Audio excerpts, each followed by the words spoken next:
Every game begins the same way.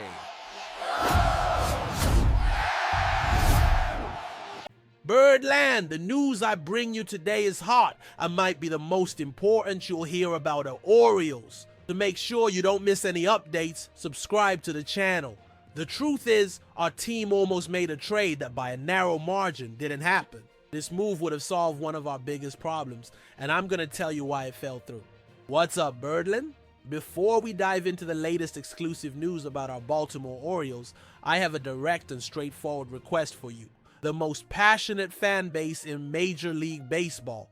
If you haven't subscribed to this channel yet, do it right now. By hitting that subscribe button, you're not just helping us grow, but you're guaranteeing that you will be the first to receive the fastest, deepest, and most reliable analyses about the O's. Here, we don't get caught up in empty rumors, but rather in a distinct and genuine perspective from someone who lives and breathes the team's daily life.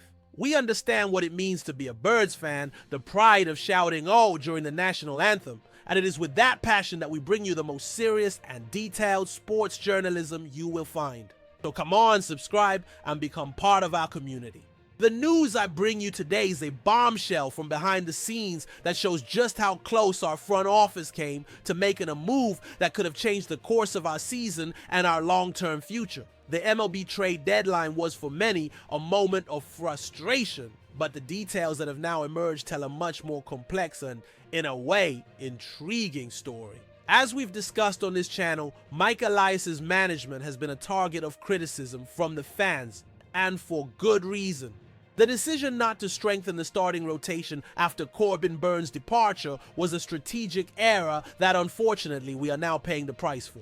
No one here can argue against the urgent need for a top-tier pitcher, a true ace, to lead our rotation. Grayson Rodriguez's injury has only deepened that wound, exposing the fragility of one of the most important pillars of a competitive team.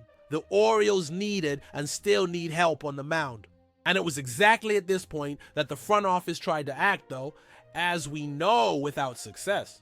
The revelation that the O's were actively pushing for a trade for Mitch Keller, the Pittsburgh Pirates' starting pitcher, is proof that the intention was there, but timing and demands were an obstacle. Keller is exactly the type of player we needed. Young, talented, and most importantly with long-term contract control, extending through 2028. This would not have been a simple rental for a few months, but an investment in the franchise's future. Having Mitch Keller in our rotation for more than 3 seasons would have been a masterstroke, a definitive solution to a problem that has haunted the franchise since the offseason. The news that talks were advanced and that the front office pushed for this deal shows that perhaps the inaction we saw in the trade window was not for lack of trying, but for a negotiation stalemate. This leads us to an important reflection. Why didn't the deal happen?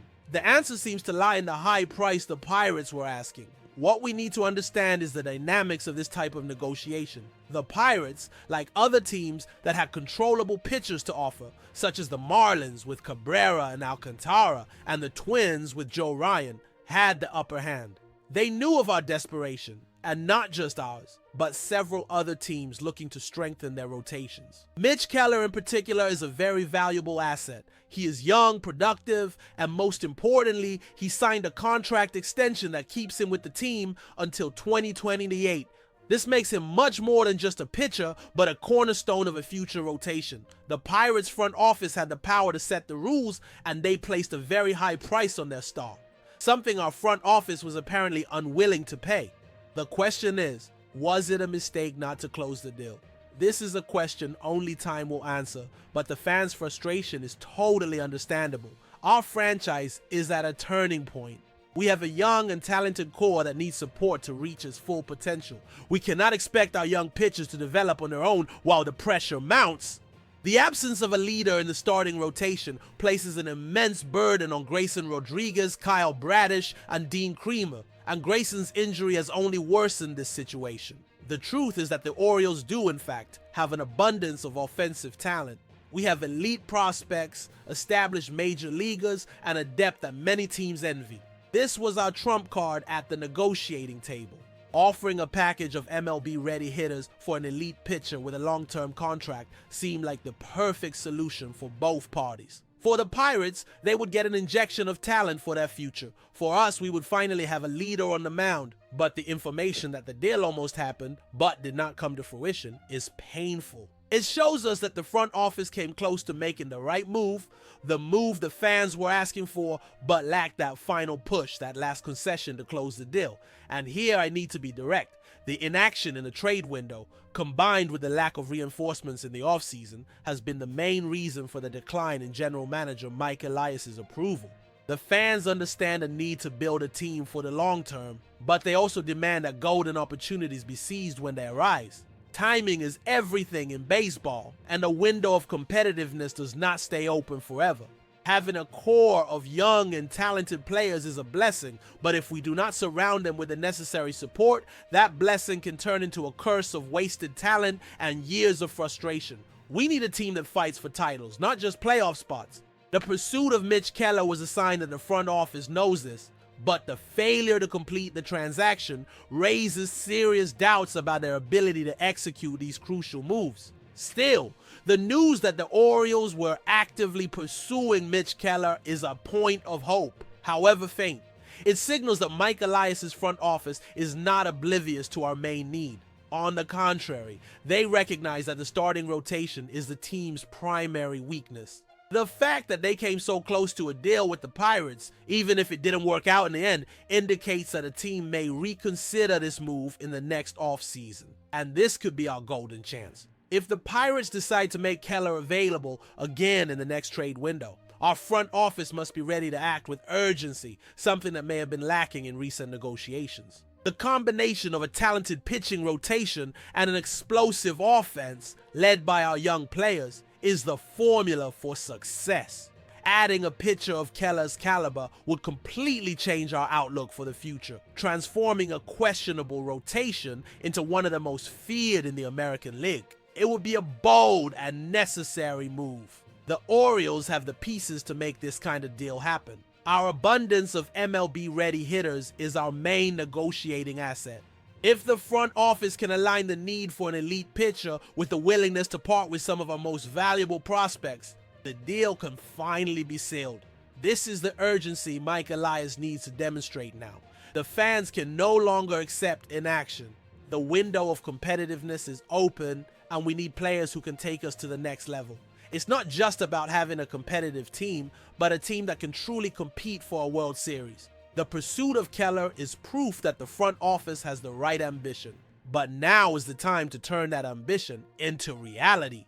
The failure to close the trade in this trade window, however, puts the franchise in a difficult position. Grayson Rodriguez's injury is a painful reminder that the depth of our rotation is fragile, and we need an immediate solution. Having a pitcher of Keller's caliber would have given us not only talent, but also stability and security.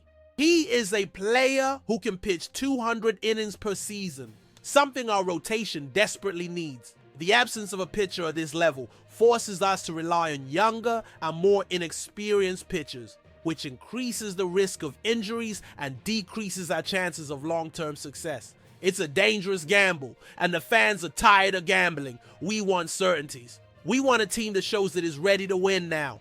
What remains for us is to look to the future and hope that this near trade is a sign that our front office is truly committed to strengthening the starting rotation in the next offseason. The interest in Mitch Keller is the kind of strategic move the O's need to make to become one of the most dominant teams in MLB. We have the foundation, we have the young talent, but we lack the key piece that will tie everything together and transform us from a promising team into a champion team.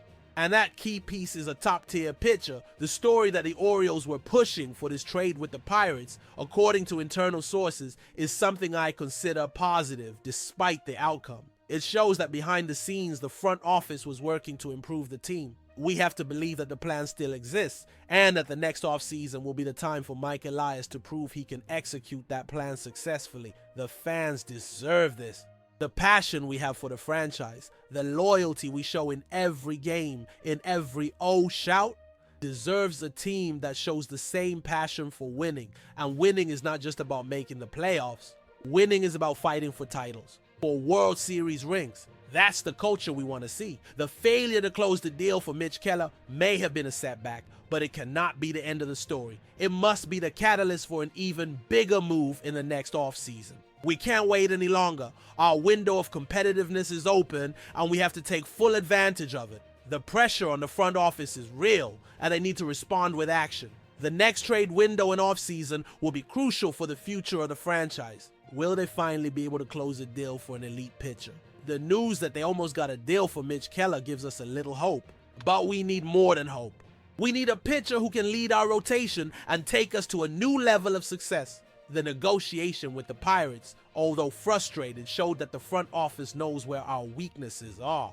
Now it's time to act. News summary: the Baltimore Orioles nearly completed a trade for Pittsburgh Pirates starting pitcher Mitch Keller before the MLB trade deadline, but the deal was not finalized. The move, had it been successful, would have been a strategic long-term investment to strengthen the team's starting rotation. And now I want to hear from you, Birdland. What do you think of this news? Do you believe the front office was right not to pay the high price the Pirates were asking? Or is the failure to close the deal just more evidence of Mike Elias's inaction? What would be the best strategy for the Orioles now, especially with the next offseason approaching? Leave your opinions in the comments below. If you liked our analysis, please like the video, comment with your opinions, and subscribe to the channel to continue receiving exclusive analysis and daily updates about the Orioles. Let's go, Birdland!